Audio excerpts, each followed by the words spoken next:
4, 5, and 6. Starting to get some longer equations that have fractions.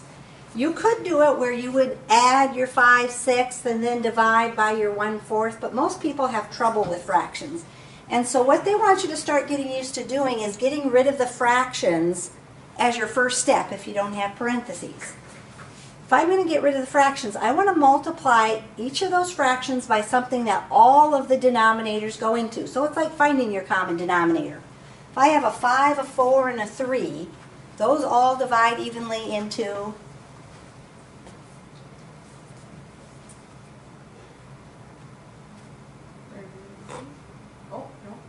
nope. It's going to be 60 because 5, 4, and 3 don't have anything in common. 5 times 4 is 20, and 20 times 3 is 60. So I'm going to multiply them each by 60.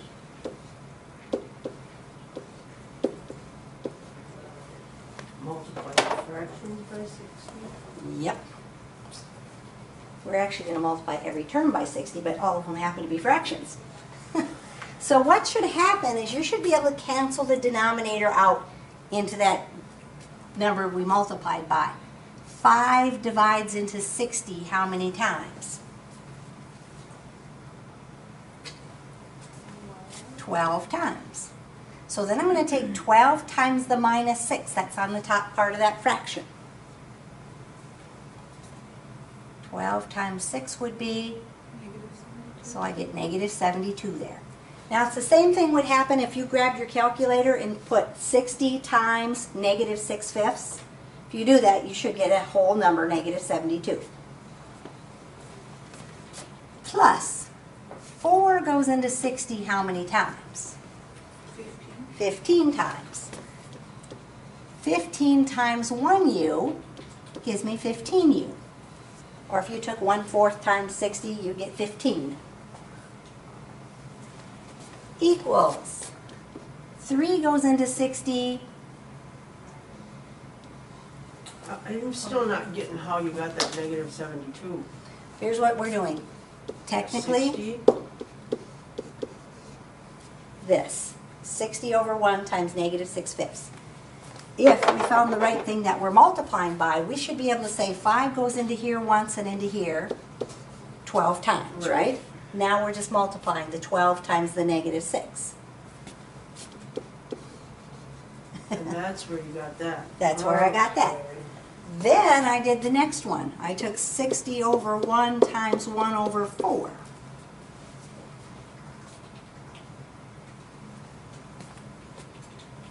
Four went into here once and into here 15 times.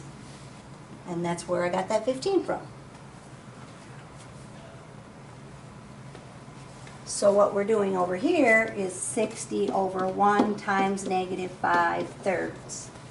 But we know that this is going to cancel with this if we have the right number up there. So we said 3 goes into 60 20 times. And then I have to take 20 times that top number. 20 times negative 5 gives me negative 100, right?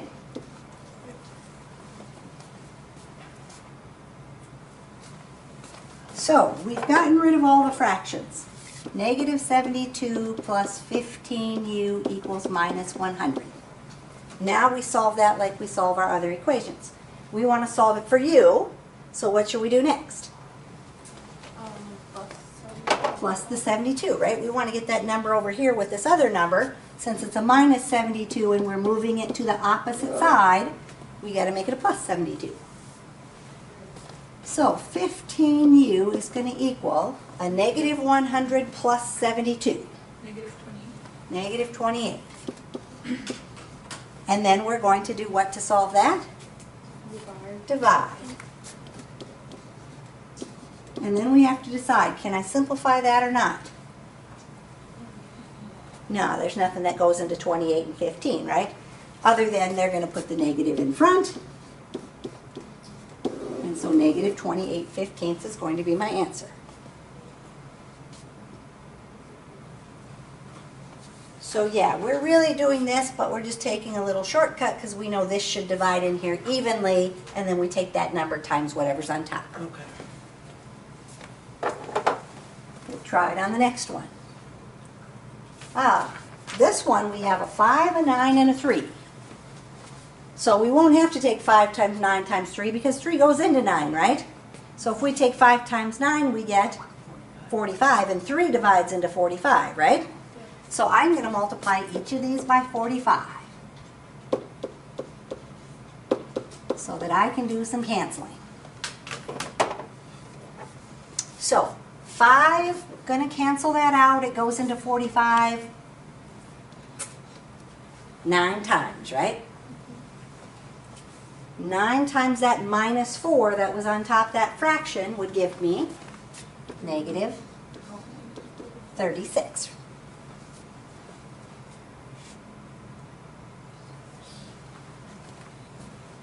Then we do the next fraction. 9 goes into 45 5 times. 5 times the top of that fraction, 5 times negative 7 would be negative 35, and that one had the u behind it, so negative 35u.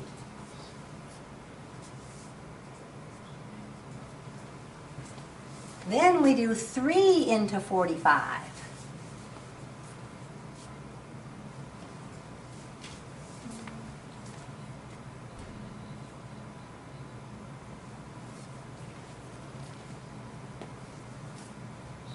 $15. 15 times.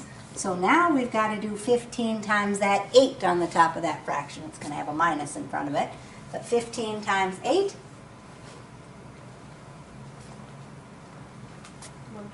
120.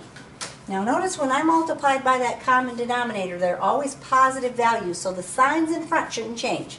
That one had a minus, this one has a minus in front, this one has a minus in front.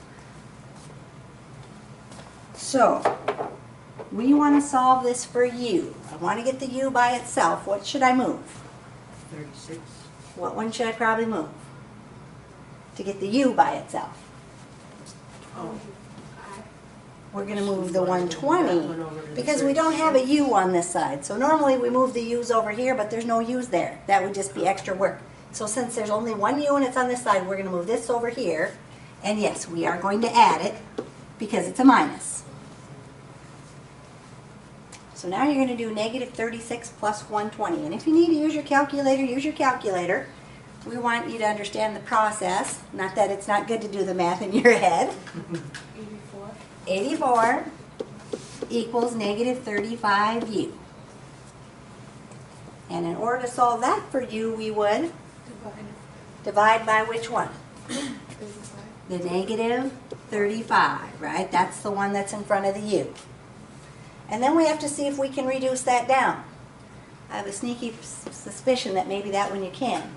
Nope, doesn't work? How do you know? How can you check it? What? 7.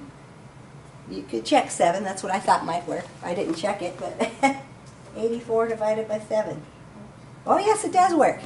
I can divide by 7. So if I divide by 7, I'm going to get 12 over 5, right? Negative 12 fifths for u. But if you have a fraction calculator, if you put in 84 fraction negative 35, and then you get the mixed number, right? And you have to do shift in the fraction buttons. Right, 2 and 2 fifths. And then if you hit shift in the fraction button, it should show you negative 12 fifths. But if you put it in and you get that mixed number and you're not getting a 35 on the bottom, you know, oh, it did reduce. So we always have to check that because we always want them in simplest form.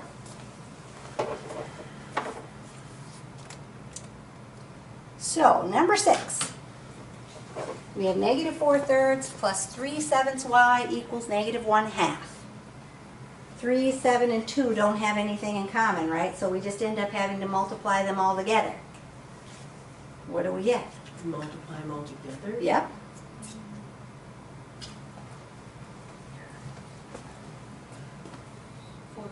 $42. So 42 is going to be a number all three of those divide into.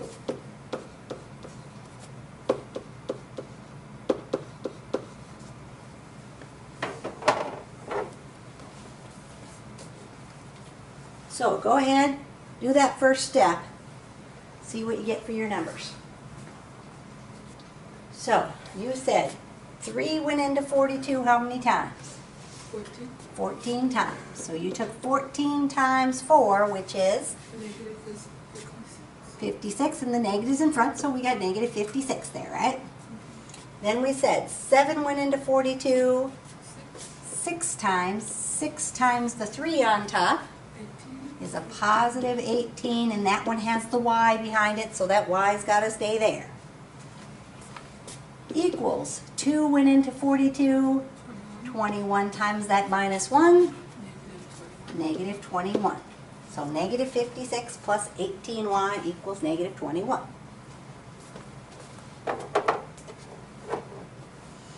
If I want to solve that for y, then what do I need to move? Bring down the 18y and move the negative 56. We need to move the negative 56 and make it a positive 56. So we're going to plus the 56 over there. 18y is then going to equal negative 21 plus 56. 35. 35. And then we're going to divide by that 18.